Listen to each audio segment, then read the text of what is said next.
Good morning. Welcome to today's gathering presentation. So I'm going to refer today to two books from Carl Fried Graf Durkheim, The Way of Transformation, Daily Life as Spiritual Practice, and The Call for the Master, The Meaning of Spiritual Guidance on the Way to the Self.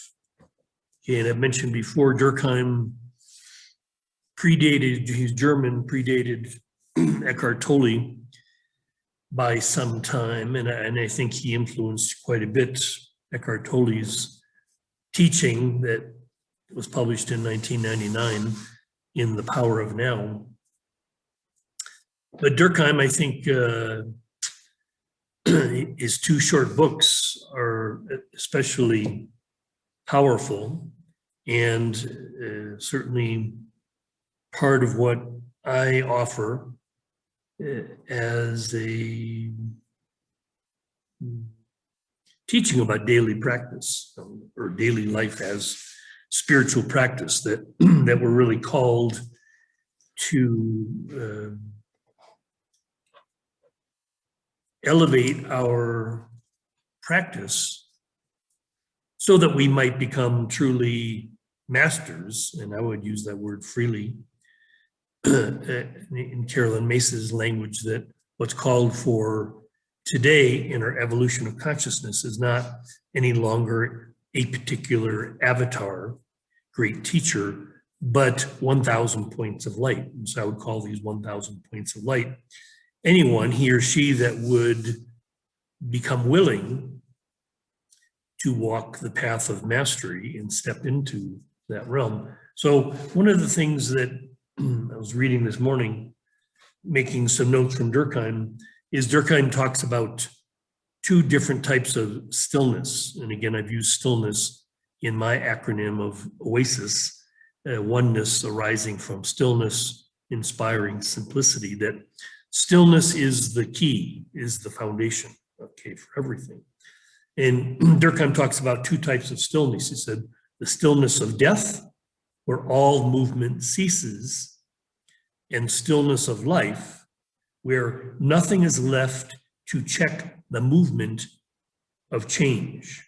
Okay, so this would be the idea we talk about with flow, that we develop via our practice this ability to be in stillness, where literally all interference patterns have been removed.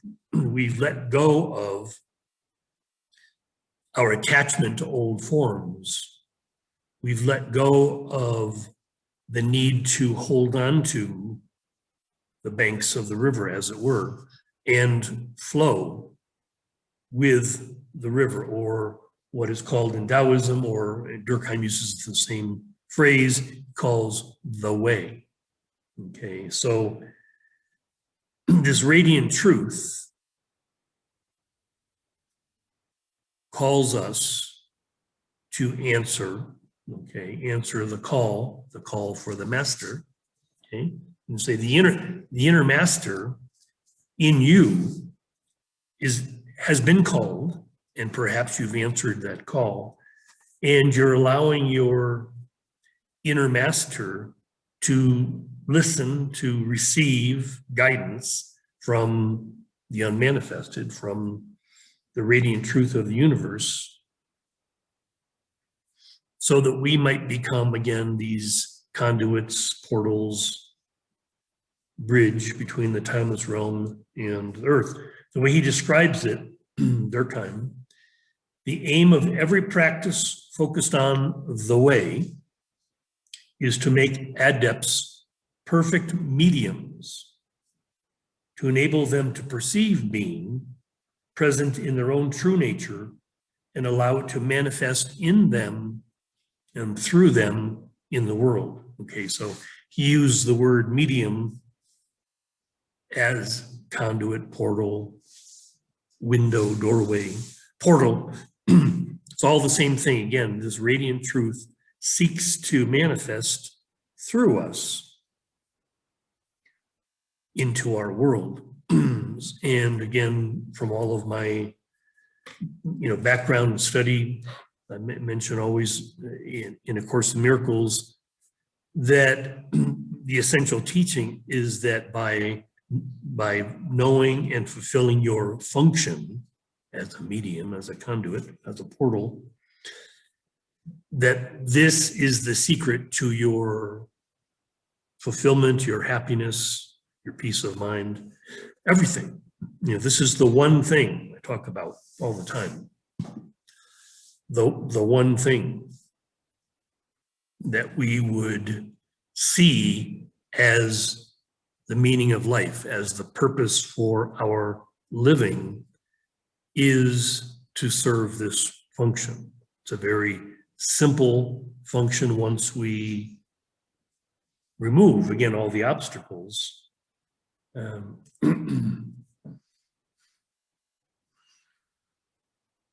And we simply allow it to flow through us. That we become, there's a word to use, flux, that we become aligned with the perpetual flux of life, of nature, okay? This thing which is ever flowing, ever changing, and we allow, so we allow in our own life experience, we learn to allow change to happen. And this is that constant process of conscious dying that we might birth, or through us is birthed a new earth. So we become very adept at this practice of simply allowing, that we arise in each day with this openness to what is, how are we going to be used today? We don't have any preconceived notion, any particular idea of how that should be. It might be that after a while in our practice, that a certain pattern arises and then we become comfortable with that pattern and we simply allow it. But at the same time, we're open to, something new. I'm always kind of wondering if on this particular day, I'll receive an email from someone who's interested in the intentional community here, who has some questions about conscious living, whatever. It's again, the openness and willingness to respond to the world. Knowing that once we develop a certain level of mastery, that there'll be some interest, there'll be some way in which the world will approach, because that's the nature of our species, that we are in this process of evolution. And those that are on the path, those that are truly seeking to find happiness, seeking, again, I've talked about that hopefully one day that illusion falls away, that seeking, but in early stages, we are seekers. So it's just key that those of us who have become finders, those of us that would willingly step into mastery, that we're available to serve, to offer whatever support and guidance we might offer to others who are on the path. So it's a very simple process, something that, again, for me, is a very clear definition of my life, and has been for a long time, because I was quite young when I first heard the call, and it seemed pretty preposterous at the time, pretty radical, a very unpopular thing to do for many of us, to answer the call and have it pretty much throw a wrench into any possibility of a normal life, any possibility of allowing the conditioning of our culture to take hold. And so, living an unconditioned life is not an easy thing to do, in the sense that it's, like I say, unpopular. So, again, those of us who choose to be on this path. We seek out, I sought out many mentors, many others who had reached a certain level of mastery, and listened, read their books if they had written things, if they had been teaching in a time before there were books. Jesus, for example, the teaching was carried on in certain ways by others, and then in the case of A Course in Miracles, suddenly it would arise through a medium, Helen Schuckman, a woman that heard a voice saying, "This is A Course in Miracles, please take notes." And even though she thought it was crazy, she talked with a colleague of hers. These were very educated, intelligent people. Said, "Well, what can it hurt? Let's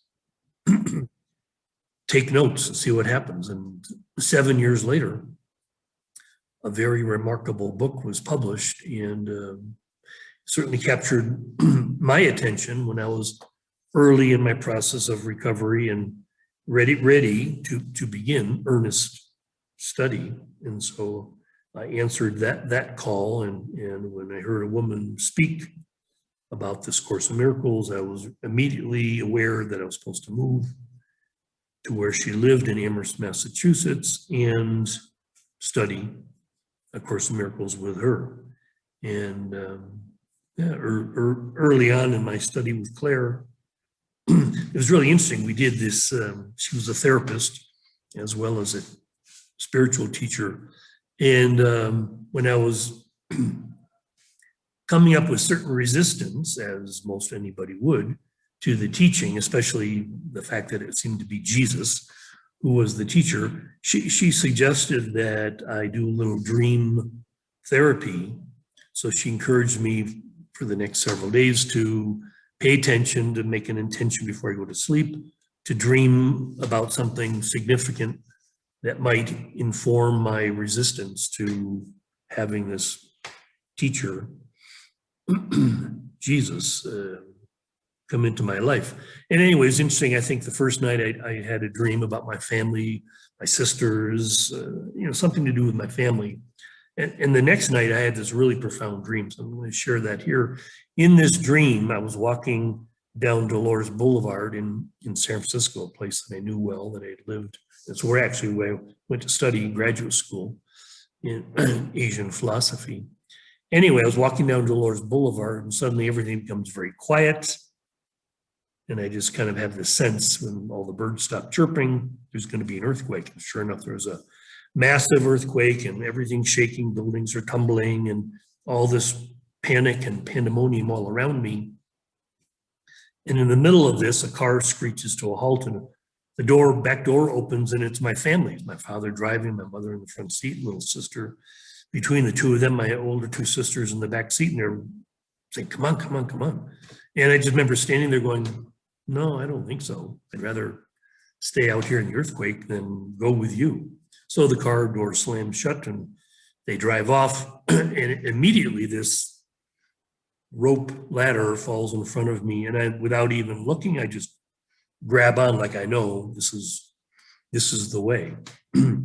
And I start being lifted off the ground, and then I look up and I see it's a helicopter, and there's someone up there waving like, "Come on, come on, come on." And I climb up the rope ladder as the helicopter is lifting me off the ground, and within moments the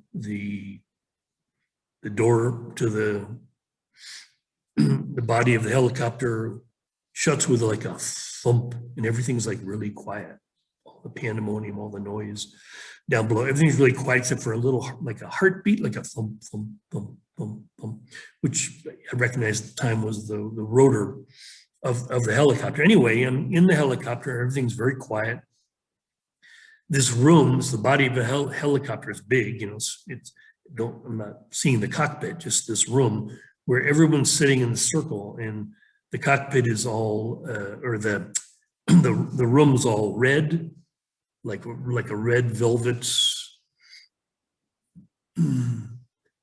material all on the walls, the floor, the ceiling. and very, very beautiful, very serene. And all the people are sitting in a circle around. The room is like a circle. And they're sitting in a circle, and there's one chair open across the way. And I start heading for the chair, thinking that's what I'm supposed to do, is sit with them. And they're like waving me off, like, no, no, no, no, no. Nobody says anything. It's all quiet. They're just saying no, and they're pointing to the front, like where the cockpit is. And so I think, oh, I'm supposed to go to the cockpit. So I do. And there's a pilot flying the helicopter and seat next to the pilot. And he just motions with his head, sit down there. And so I sit down and put on my seatbelt. I'm kind of looking out the window, seeing all the pandemonium down below, now far away, but everything's on fire and the whole city is being destroyed. And so I put on my seatbelt and just kind of sit there, and suddenly the pilot, without looking at me, he just asks me a question. He says, so what airport do you fly out of? And I just say, what? And he says, what airport do you fly out of? And then I recognize that he's asking me, like I'm a pilot like him. So where's my home airport, home base? And I just say, I'm sorry, I'm not a pilot. And then he just turns to me. In this dream, I just see his eyes and I realize, holy shit, it's Jesus, you know, like the teacher that I'm having trouble with here in A Course in Miracles. And he just looks at me.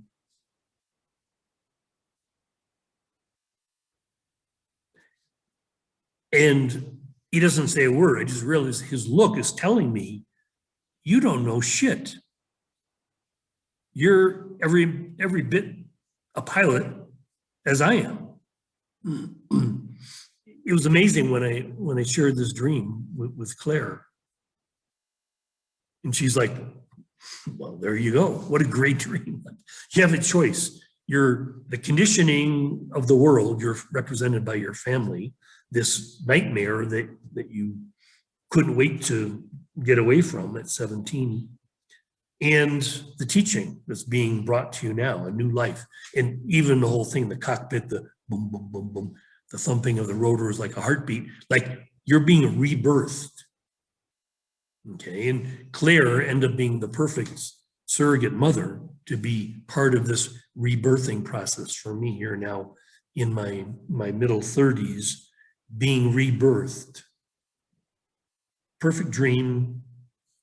Like I said, my 25-year devotion to A Course in Miracles, along with other teachers like Eckhart Tolle and Carolyn Mason and Dr. David Hawkins and others, Choyam Trungpa. I mean, many other influences, but it was this process that I had said, yes, okay, I signed up. It was basically, as some of the books I've read talk about, you know, there's a dark night of the soul. And basically for me, you know, even though my 20s had been pretty dark, it was this period that when I'd said, yes, okay, I signed up, I answered the call, I'm ready to change my life, drop all my interference patterns, little by little, and, you know, walk this walk, you know, through the dark night. And many people, Robert Johnson in his book Transformation talks about that process that will either be like 7 months or 7 years or 21 years, depending on the depth of the dark night, what it's really about. And for me, it was a full 21 years from the time that I started this training with Claire at the age of 34 and pretty much ended at the age of 55 when I was fully cooked, ready to move on and you know, begin the process of fulfilling my personal destiny. And so it takes what it takes, and it's really important that for those of you who are on the path at whatever stage, that you take encouragement from those of us who have pretty much finished the journey, that journey of, you know, seeking and becoming finders, becoming masters. and ready to be fully of service in the world. You know, in this time of great turbulence, it's very important that there are those of us that can. In fact, I was just reading a quote about that, about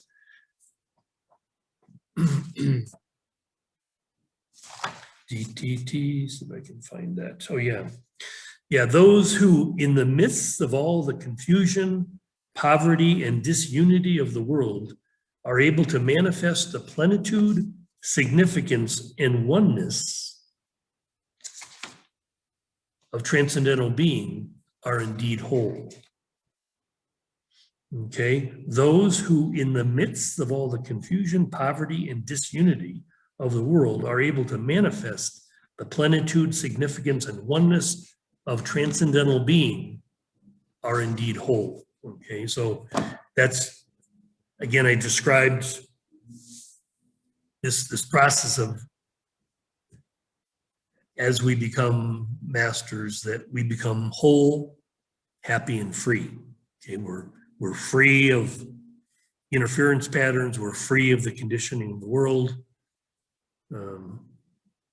We're whole in the sense that we've become fully about our destiny. We've answered the call, and result of our journey,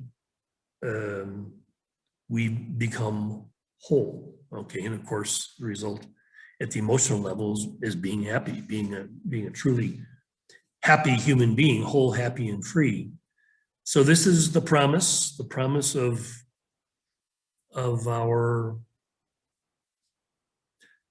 the willingness to answer the call. Again, that's the key in the beginning, is being willing to listen, and being willing to say yes when we're called, when we receive a clear invitation, that we simply say yes. We don't have to have any information, it's all about faith. It's all about trust that this universal principle has our highest and best interests at heart. And if we follow the guidance, our highest good, right? The fullness of the purpose of our life will be shown to us, and it will become what we are, what we do. So I think that's good for today. I will look forward to next time. Blessings to you.